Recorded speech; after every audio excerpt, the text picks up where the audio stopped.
السلام عليكم ورحمة الله تعالى وبركاته. تحياتي لمتابعي قناة ذات جيوغرافيا على اليوتيوب. نتمنى إن شاء الله أننا توفقنا في اختيار بعض المواضيع. إذا كان الموضوع الأساسي هو الإرث المادي واللامادي الجنوب الشرقي، ففي بعض الأحيان بطبيعة الحال كتكون لنا واحد الغيرة على المنطقة، بالتالي كنبحثو على الجديد من خلال تنقلاتنا إلى مختلف الأنشطة الثقافية، الرياضية، الاجتماعية، وبالتالي كنبازي على تدخلات أو تصريحات الفاعلين في تلك الأنشطة باش نوصلوا واحد الرسالة ونوضحوا للمشاهدين أحوال تمازيرت من خلال أي تمازيرت.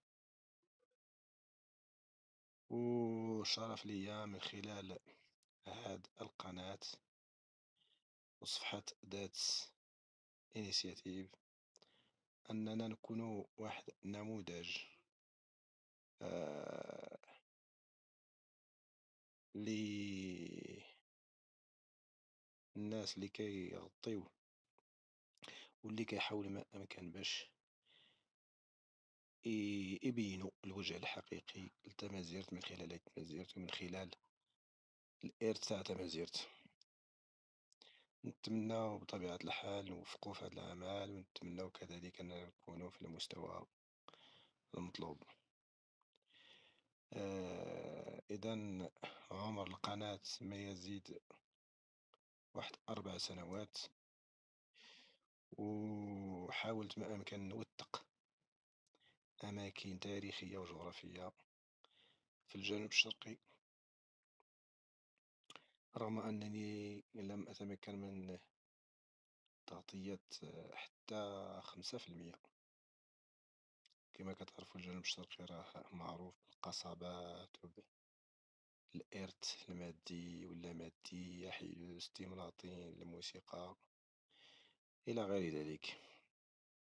دونك هذا المشروع أطلقت عليه طريق الألف قصبة، وما أدراك ما الألف قصبة. للأسف الشديد الكثير اختفى منها ولم يعد صالحا للسكن لسبب من الأسباب الاجتماعية والتاريخية.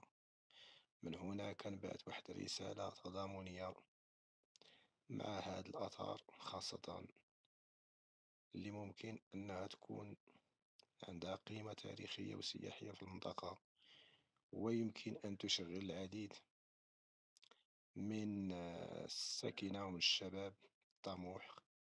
إذا كان القطاع الفلاحي يعاني جدا بطبيعة الحال، فإن القطاع السياحي فيه وعنده واحد الإرث كبير ممكن نستمروه إلى تدخلنا كفاعلين جمعويين وسياسيين وغيورين على المنطقة. وأنا أظن أن التنمية كتبدا من هاد الآثار خاصة. نتمنى إن شاء الله تكون واحد الالتفاتة، ويكون واحد الدوار القديم نموذج لبداية إعادة ترميم وتهيئة هذه القصبات. ولكن هذا لن يتأتى إلا إذا كان واحد العمل مشترك ما بين الساكنة، خاصة الساكنة أقصد، أي هادوك السكان اللي كانوا ساكنين في هادوك المناطق، في هادوك الدواوير. أقصد الجيل الحالي، أما خلاص الحال الجيل القادم راه مات، الله يرحمه ويغفر ليه، اللي قاموا بواحد المجهود عضلي كبير. ولكن كما كتشوفوا هذوك القصور راه ما تبناتش غير هكاك، إلا بواحد القوة وبواحد التضامن الاجتماعي بين السكان اللي استطاع أنه يخلف لينا واحد النموذج تاع العمارة واتخذت كنموذج. راكم كتشوفوا دابا في أوروبا وفي الميريكان ما يسمى بناطحات السحاب.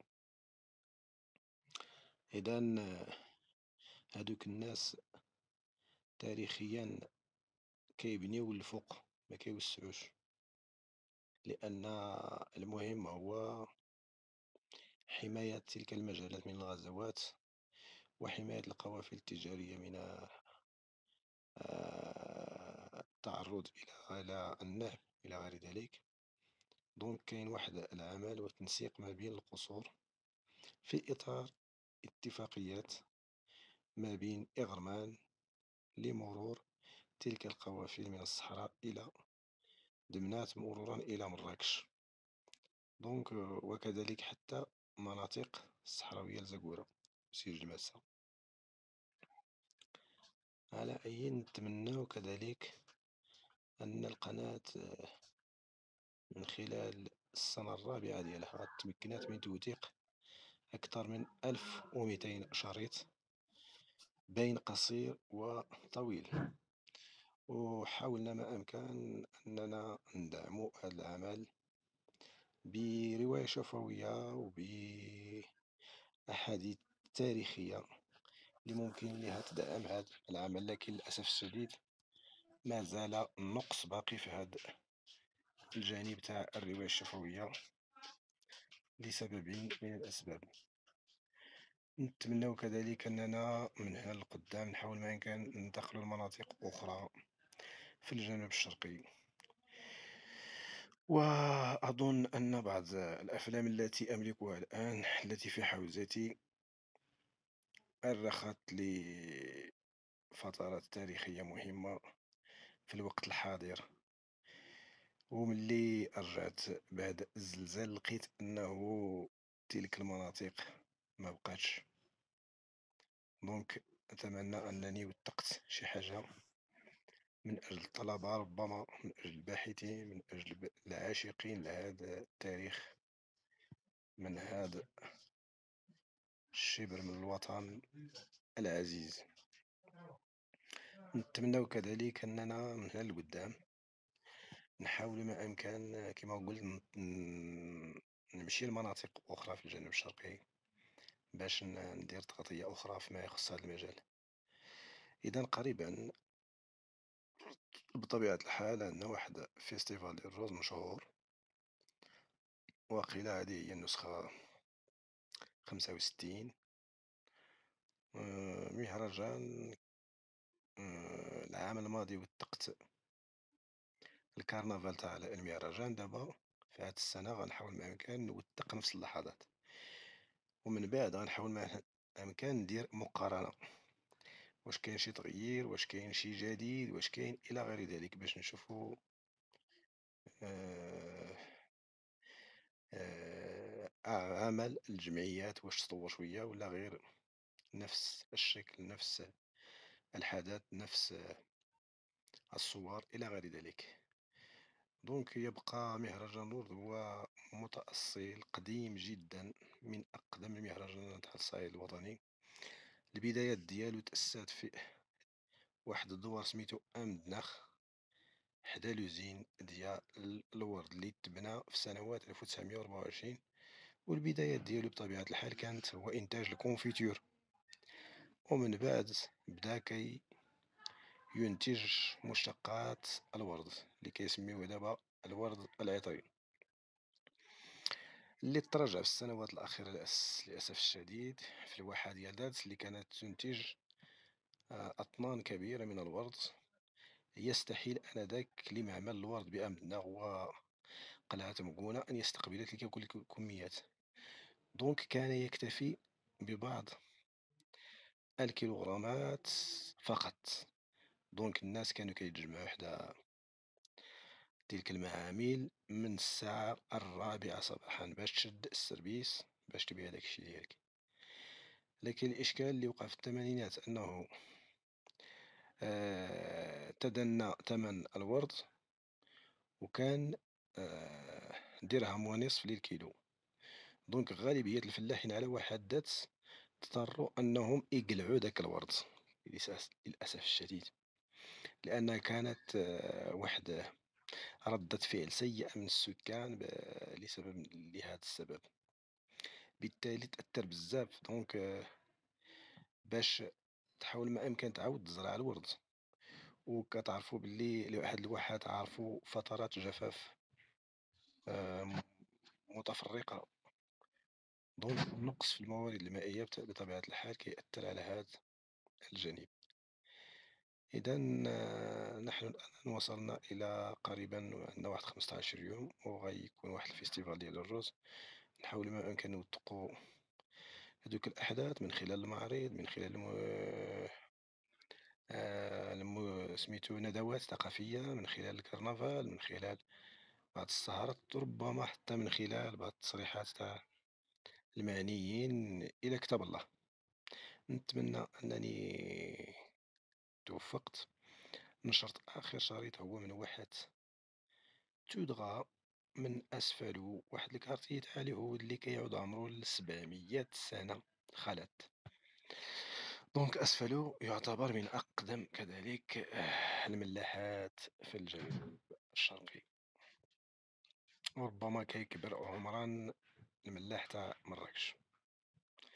أتمنى أني وفقت في هذا الأعمال، وشكرا لكم على الدعم. أظن أن هذا العمل يستحق الدعم أكثر، لكن للأسف الشديد كما كتعرفوا الناس كتستهلك ثقافة تافهة.